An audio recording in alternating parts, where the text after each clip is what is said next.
자, 이번 시간의 주제는 장애인 복지입니다.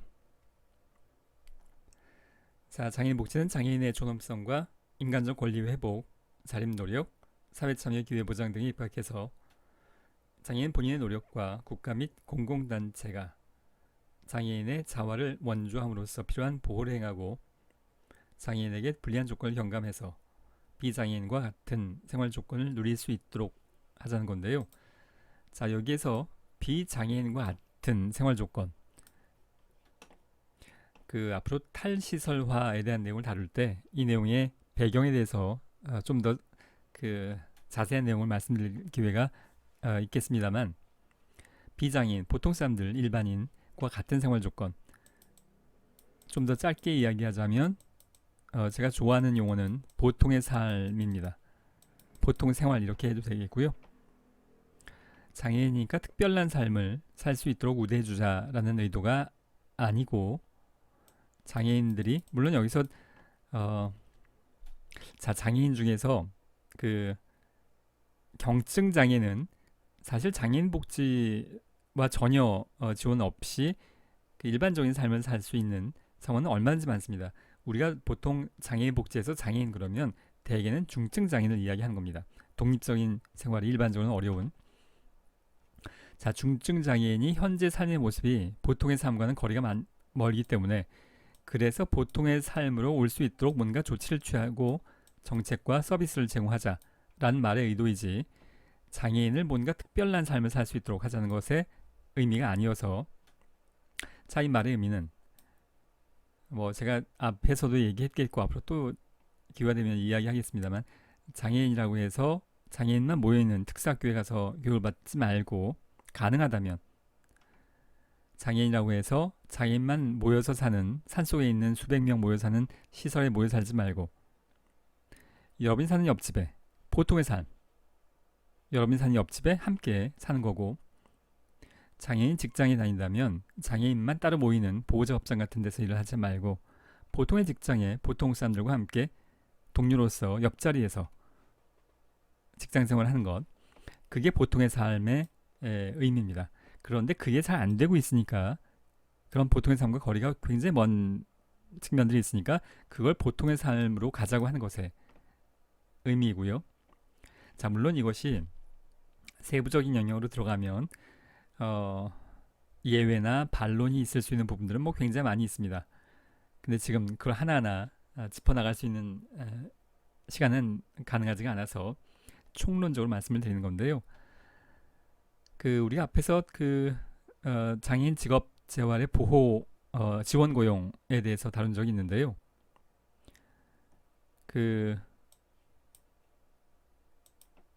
장애인 의무 고용 제도가 있습니다.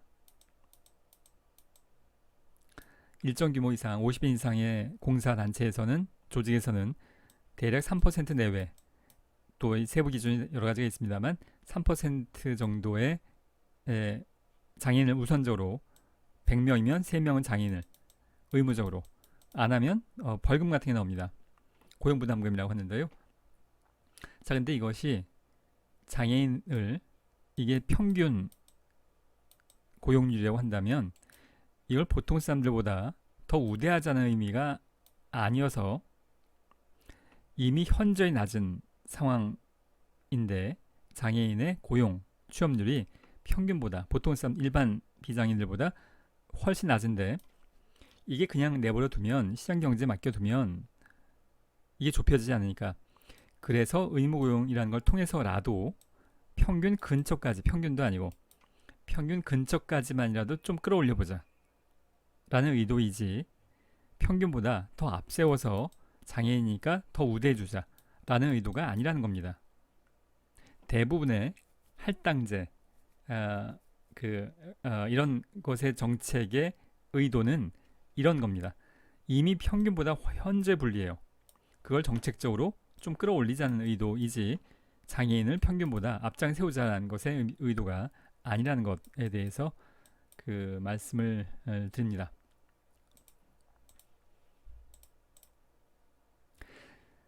자, 이번에는 화면이, 까만 글씨가 좀 두 화면이 더 나오는데요.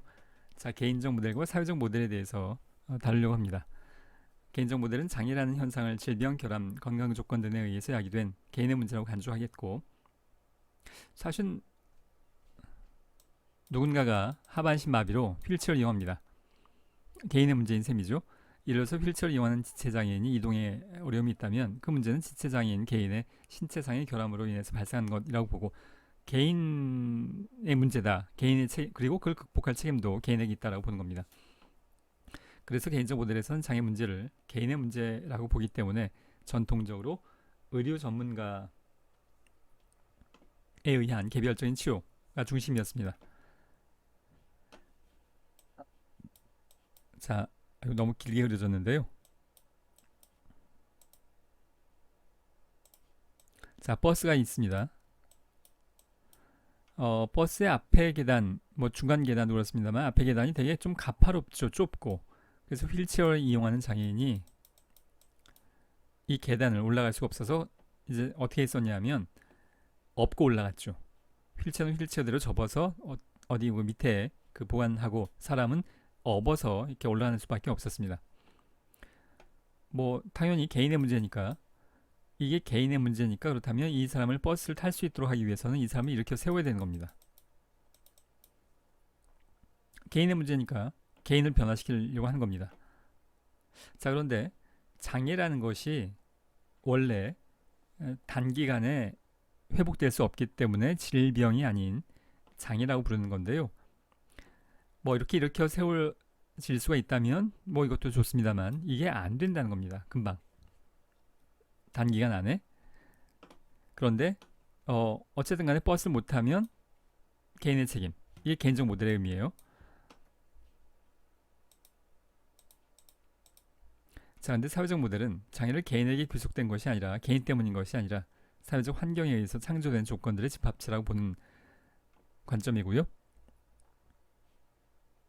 쉽게 말하면 지금 버스를 계단 때문에 이용하지 못하는 휠체어 장애인이 있다고 했을 때, 개인에게 귀속된 것이 아니라, 개인 책임 때문이 아니라 사회적 환경, 이 버스가 문제라고 보는 겁니다. 사회적 모델은 여기에 문제라고 보는 거예요. 개인을 둘러싼 사회 환경, 그 중에 버스도 물론 포함되겠는데요. 버스가 문제여서 못하는 거다라고 보는 건데, 만약에, 자, 다음 화면을 먼저 보겠습니다. 자, 이런 걸 이제 저상장치, 저상버스라고 하는데요. 여러분들이 제가 진주에서는 본 적이 있는데, 거창 경우에는 모르겠습니다. 제가 거창을 많은 시간에 머물지는 않아서. 그 진주에도 버스 정류장에 보면 몇 분 후에 버스가 온다라는 전광판이 있는데, 그 전광판에 보면 저상버스가 몇 분 후에 온다. 그러니까 매번 저상버스가 오진 않아요. 근데 뭐 예를 들어서 한 30분, 1시간 간격으로 저상버스가 오는 것이 표시가 되는데요. 이런 게 저상버스여서 휠체어를 이용하는 장애인이 이렇게 경사로로 밀고 올라갈 수 있는 겁니다.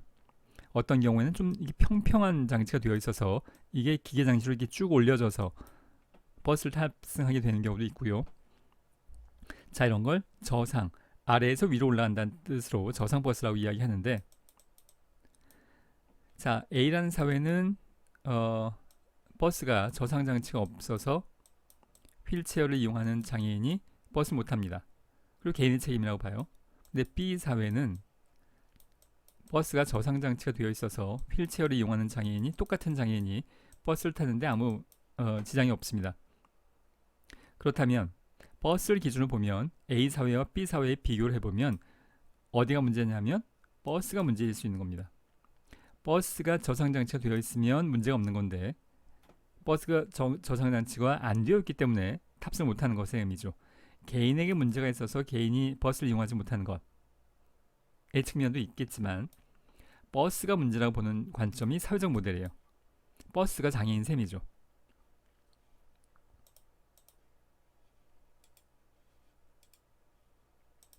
자, 그걸 좀 더 살펴보면 장애는 사회 내에 존재하는 것으로서 버스가 문제라는 겁니다.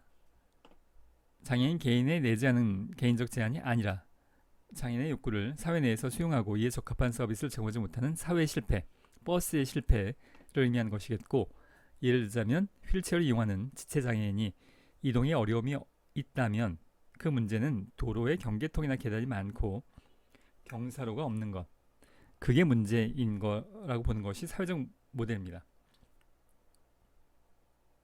자, 이걸 이제 여러 가지 예를 들어서 보통 이걸 주제로 장애인 복지 시간에 하게 되면 여러 가지 예를 더 많이 활용합니다만 여기서는 그러기 어려울 것 같고요. 그렇다고 해서 이걸 이분법적으로 개인적 모델이 맞고 사회적 모델이 틀린 거라거나 그 반대로 사회적 모델이 맞고 개인적 모델이 무조건 틀린다거나 그건 둘 다 적절치 않습니다. 사회과학에 이분법적으로 OX 문제로 접근되어질 수 있는 그런 주제는 사실 거의 없어요. 개인적 모델에 의해서 휠체어를 이용하는 장애인이 일어설 수 있다면 굉장히 환상적으로 바람직하죠. 아주 일어서는 것이 아니라고 하더라도 일어서는 것과 비슷한 기능을 할 수 있게 된다면 개인에게도 굉장히 훌륭한 일이 될 겁니다. 그런데 그것만 접근할 것이 아니라 개인을 둘러싼 환경, 버스도 고쳐내야 된다는 겁니다. 이 두 가지가 다 필요하다는 관점인데요. 그런데 기존의 사회적인 통념이 이쪽에만 머물러 있기 때문에 이쪽을 강조하는 경향이 있습니다. 사회과학을 하는 사회복지라는 전공한 사람들은 이쪽을 더 강조하는 이유가 기존의 사회 통념이 이쪽에만 치우쳐 있기 때문에 균형 잡힌 시각을 갖게 하기 위해서 이쪽을 더 강조하게 되죠. 근데 그렇다고 이게 필요 없다는 얘기는 아니에요. 개인적 모델과 사회적 모델 두 가지 다 필요하다고 할 수 있겠습니다.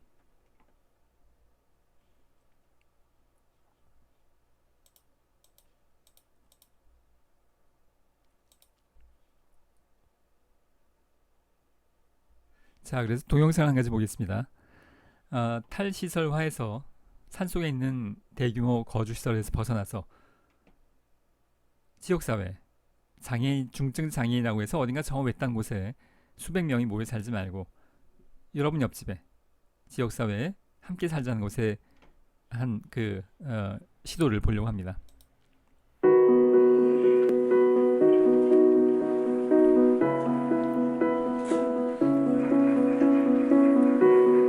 살면서 한 번도 가져보지 못했. 자, 지금 여기서 살면서 한 번도 가져보지 못했던 나의 방이라고 이야기를 하는데요.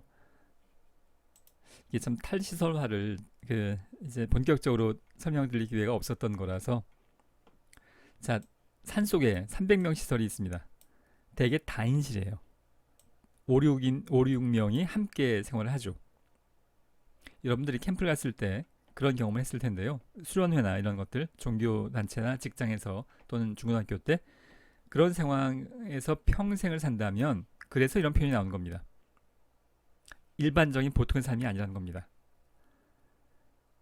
과거에 심청전 흥부전에 보면 흥부가 아이들이 많고 아주 가난해서 단칸방에서 왜 아이들과 함께 이불이 있는데 구멍을 뚫어가지고 함께 덮어쓰고 이런 건 21세기의 보통의 삶이 아니죠. 우리는 지금 보통 자녀도 숫자가 적어졌기 때문에 보통의 자기 방을 대부분 갖고 생활하게 됩니다. 근데 이분이 이제 뇌성마비 중증 장애인인데요. 한 번도 가져보지 못했던 아이 방. 시설에선 그럴 수가 없다는 겁니다. 이게 보통의 삶이 아니라는 것을 의미해요. 지역사회에 나와서 자기 방에서 자기 집에서 자기 방에서 이게 보통의 삶이라는 겁니다. 여러분이 살고 있고 제가 살고 있는 던 나의 방. 그 속에서 체험홈의 일상이 시작됩니다. 여기서 체험홈이라고 하는 것은 아직 제대로 된 자기 집과 자기 방은 아닌 거고요. 산속에 있던 300명 시설에서 나와서 탈시설화에서 지역사회, 우리 동네에 지금 거주할 수 있는 지금 아파트 같아 보이는데 아파트를 하나 지금 얻어서 독립생활을 훈련하고 있는 겁니다.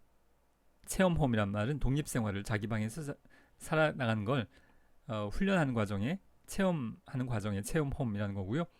이런 과정을 거쳐서 이제 제대로 된 자기 집에서 자기 방에서의 중간 단계라고 볼 수 있겠고요.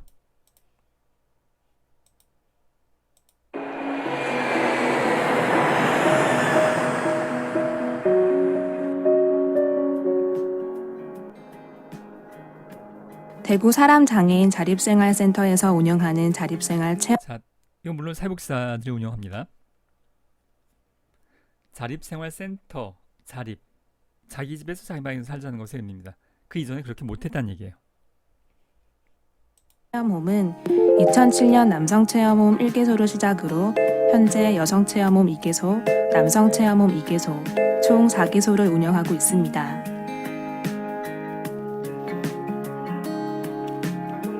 오랜 기간 시설과 집안에서만 이분은 지금 뇌성마비 장애인으로 보이는데요. 뇌성마비 장애의 특성은 뇌에 운동신경 중추에 어려움이 있어서 여러 가지 근육이 분리수의적으로 자기 마음대로 움직여지지 않는 것을 의미하는 건데요. 그래서 자기 의지와 관계없이 손이 떨린다거나 특정 근육이 조절이 안 된다거나 지금 이 다리에 이거 다리에 지금 버릇없게 올리는 것이 아니라 지금 이 근육의 지금 상태가 저렇게 되어야 저렇게 하지 않으면 불편한 자식의 의지와 관계없이 그런 상황을 의미한다고 보면 되겠습니다. 뇌성마비 장애의 개별적 특성은 굉장히 다양합니다. 다른 장애도 물론 그렇습니다만 어떤 분은 아주 미세해서 그 근육 조절의 어려움이 잘 모르겠다고 판단되는 경우도 있고요. 이 정도면 이 중증에 해당이 된다고 볼 수 있겠는데 지금 이 고개도 약간 갸우뚱하고 있는 것이 조절이 안 되는 것의 의미로 보면 되겠습니다. 말이 어눌하게 되는 것도 마찬가지입니다. 말이 정확히 되려면 혀와 입술, 후두가 정확히 움직여져야 되는데 그게 정확하게 움직여지지 않으면 말도 어눌하게 될 수밖에 없는 근육의 조절에 어려움이 있는 거죠. 오랜 기간 시설과 집안에서만 자, 오랜 기간 이 시설이라는 것은 대규모 산 속에 있는 시설을 이야기하는 거예요. 그리고 이 집안이라는 건 누군가 보호하는 집안을 이야기하는 겁니다. 살아간 중증 장애인이 지역사회로 나와 주체적으로 자립생활을 자립생활, 자기 집에서 자기 방에서 할 수 있도록 지원하는 체험홈은 기존의 공동생활 가정과는 달리 담당 인력이 상주하는 것이 아니라 지역사회에 자립하여 살아가는 여느 장애인 자, 자립한다는 말을 우리가 통상적으로는 완벽하게 본인이 스스로 모든 걸 알아서를 자립이라고 합니다만 이런 정도의 중증 장애인이 자립한다는 말의 의미는 도움을 전혀 받지 않는다는 것이 아니라 지역사회에서 자기 집에서 자기 방에 사는데 적절한 도움을 받는 하에서 자립생활을 한다는 것을 의미하는 것이지 아무 도움을 안 받는다는 얘기는 아니에요. 지금 이분은 그 활동지원사, 과거에 활동보조인이라고 불렀었는데요. 활동지원사, 그러니까 일상생활 지원하는 이제 그 지자체마다 좀 다릅니다만 또 시기마다 매번 달라집니다만 이래서 한 달에 300시간 그러면 300시간만큼 이 가정 방문을 해서 일상생활에 관련된 밥을 하는 것, 청소하는 것, 빨래하는 것, 또 옷 갈아입는 것 이런 것들을 도와주기 위해서 일정 시간을 와서 활동을 하는 경우고요. 물론 자원봉사자 아니고 일정한 급여를 받습니다. 과 같이 활동보조인을 통해 일상생활을 꾸려가고 스스로의 욕구와 선택에 따라 자신에게 맞는 개별 자립생활 프로그램을 지원합니다. 자, 이걸 보시면서 이제 아니 이런 정도의 장애인이 왜 독립생활을 하려고 하는 건가라고 의문점이 들 수 있겠습니다. 이런 분들은 시설에 가서 이제 살아야 의료시설도 돼 있는 그런 데 가서 살아야 되는 거 아니겠는가라고 의문점을 가지실 수 있겠는데요. 그렇게 하지 말자는 게 탈시설화여서 자, 그건 워낙 한번 설명을 시작하면 1시간은 해야 될 거라서 다음 기회로 미루도록 하겠습니다. 근데 하여간 그거 바람직하지 않다는 거예요. 시설에서 수백 명 외딴 곳에 모여 살지 말고 보통의 삶과 거리가 멀다는 겁니다. 보통의 삶, 보통의 아파트에서 보통의 자기 집에서 점심 먹을 때 짜장면 먹고 싶다면 짜장면 먹는 것. 그런 보통의 삶을 살려면 자립생활을 해야 된다는 것의 의미인데요. 지원합니다.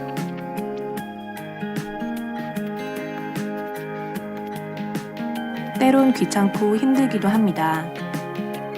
내일 아침 무엇을 먹을지 고민하며 장을 보는 것이 추워진 날씨로 관리비가 많이 나오지 않을까 걱정하며 가계부를 적는 것이 부족한 활동 보조 시간으로 한 달을 어떻게 살아갈지 자, 이 부족한 활동 보조 시간이라는 건 요즘 활동 지원으로 공식 명칭 바뀌었습니다만, 그러니까 이게 24시간 커버를 한다면 한 달이면 3, 4, 12, 720시간 정도 24시간 활동 보조, 활동 지원사가 옆에서 케어를 하려면. 그런데 이렇게 24시간까지 주어지는 경우는 현재는 없고요. 대개 200에서 300시간 정도. 뭐 이게 또 자주 바뀌고 지자체마다 일정한 차이가 있어서, 그래서 부족한 활동 보조 시간의 의미가 이 정도 지원받는데 그것도 장애 정도에 따라 좀 달라요. 나머지 시간을 혼자 살기가 쉽지 않은 것의 의미를 이야기하는 겁니다. 계획하는 것이 어려울 때도 있습니다. 지금 이분이 발가락으로 키보드를 치고 있는데요. 손가락으로는 키보드를 칠 수 없을 정도의 손가락 기능이 그런 상황이라고 볼 수 있겠습니다.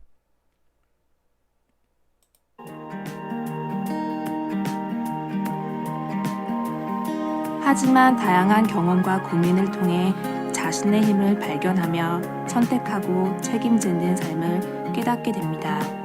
이렇게 체험홈에서는 다양한 욕구와 권리를 가진 사람들이 자신의 삶을 선택하고 즐기며 자립생활을 시작하고 있습니다.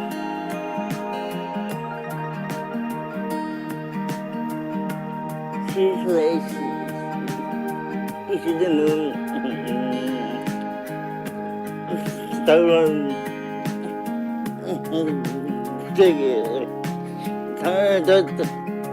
자유라는 것은 아예 없었는데 이는 내가 이 홈에 나와서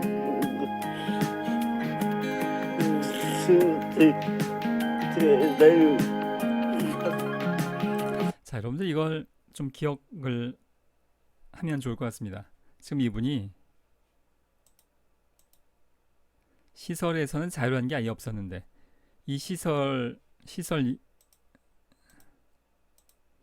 있을 때는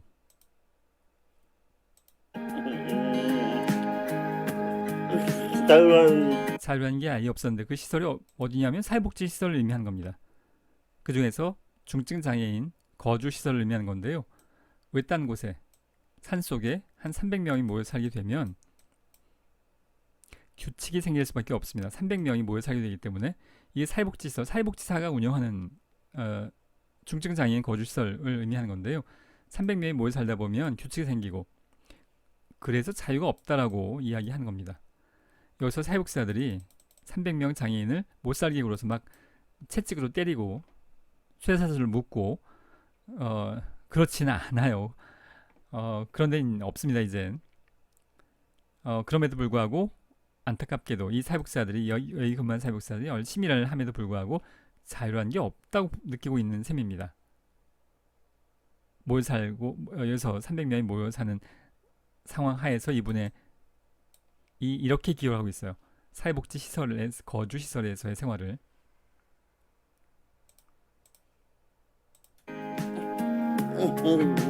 세계 자유라는 것은 아예 없었는데 이는 내가 이 홈에 나와서 체험홈에서, 지역사회에, 자기 집에서, 자기 방에서 여러분의 삶과 비슷하게 보통의 삶을, 특별한 삶이 아니라 보통의 삶을 사는 것을 의미하는 겁니다.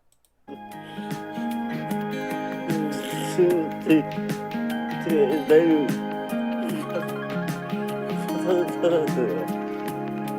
처음에는 생각을 내가 잘할 수 있을까, 잘못하면 어떡하지, 걱정 그만 했었고요. 내 방도 있고 내 하고 싶은 것도 하고 먹고 싶은 것도 먹고, 솔직히 이렇게 하는 게 훨씬 더 좋은 것 같아요. 자, 지금 먹고 싶은 거 먹고 사회복지 시설에서 굶겼다는 얘기는 아니에요. 뭐 라면만 줬다거나 그런 얘기도 아니고, 식단은 훌륭하게 뭐 아주 훌륭하다고 볼 수는 없겠지만 뭐 호텔 같은 정도까지는 아니겠지만 하여간 나름대로 괜찮게 영양사가 식단을 짜서 제공이 됩니다만 문제는 뭐냐면 주최 측에서 결정한다는 겁니다. 내가 오늘 문득 짜장면 먹고 싶을 때 짜장면을 먹을 수가 없다는 거죠. 메뉴는 정해져 있어요. 여러분은 그렇게 살고 있지 않죠. 그냥 문득 뭐 탕수육 먹고 싶으면 탕수육 먹고 그게 안 된다는 겁니다. 시설에서는 300명이 모여 살게 되면 먹고 네. 솔직히 이렇게 하는 게 훨씬 더 좋은 것 같아요.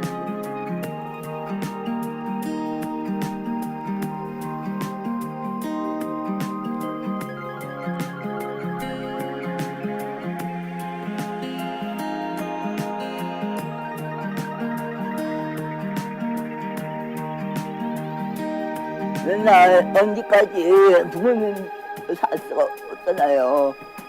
부모님께서 언제까지 이렇게 보호해 줄 수도 없고요. 선배는 늙어 가는데 언제까지 이렇게 방황해서 여러분에서 처박히고 살 수가 없잖아요.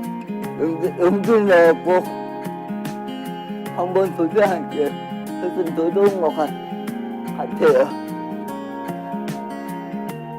체험홈에서의 자립생활은 단순히 홀로서기 위함이 아닙니다.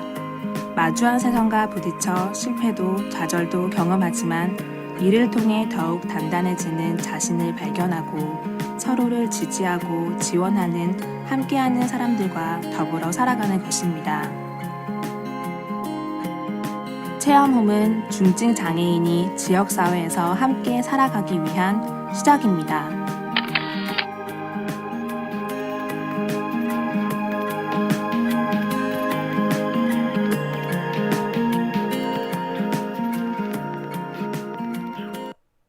자, 이번 시간의 주제는 장애인 복지였었고요.